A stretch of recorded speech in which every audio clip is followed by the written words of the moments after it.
नमस्कार, मी अस्मिताच किचनमध्ये तुमचं खूप खूप स्वागत आहे. आज आपण तिळगुळाचे लाडू कसे बनवायचे ते बघणार आहोत. तर थंडीमध्ये तिळगुळाचे लाडू खाणे खूप फायदेशीर असते. ते आपले शरीर गरम ठेवते व त्यामुळे आपल्याला सर्दी खोकला होत नाही. तसेच पचनसंस्था व्यवस्थित ठेवते, रक्तशुद्ध ठेवते, इम्युनिटी वाढवते. तर रेसिपीला सुरुवात करू. मी इथे 2 वाटी तीळ घेतले आहेत. ते आपल्याला छान असे भाजून घ्यायचे आहेत. त्यानंतर त्याच वाटीने आपल्याला गूळ घ्यायचा आहे. तर मी इथे 2 वाटी गूळ घेतला आहे. त्यामध्ये 2 चम्मच पाणी टाकून आपल्याला त्याचा पाक बनवायचा आहे. तर मी इथे कडक लाडू बनवणार आहे, त्यामुळे मी इथे सोडा वापरला नाही. एकदा आपला पाक तयार झाला, त्यामध्ये तुम्ही सोडा वापरला तर तुमचे लाडू एकदम खुसखुशीत होतील.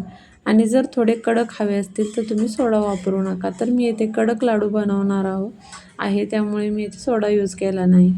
तर मी येथे वेलची पावडर टाकली. मी वाटीमध्ये पाणी घेतले आहे. हे बघा, अशा पद्धतीची गोळी तयार झाली पाहिजे, तेव्हा पाक तयार झाला असे समजायचे. तर मी याच्यामध्ये भाजलेले तीळ होते ते टाकून घेतलेले आहेत. ते आपल्याला व्यवस्थित मिक्स करायचे आहेत.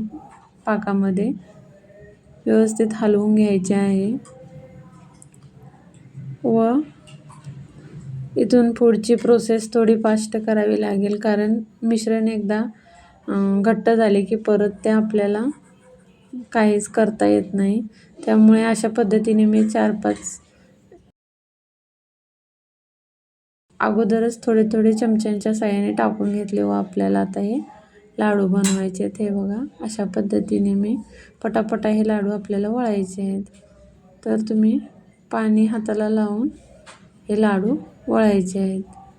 हे बघा, अशा पद्धतीने हे लाडू तयार झाले. हे बघा, असा मस्त असा लाडू तयार होतो. तर चॅनेलवर जर नवीन असाल तर लाईक, शेअर, सबस्क्राईब करा व परत भेटू एका नवीन रेसिपीसोबत. तोपर्यंत बाय बाय.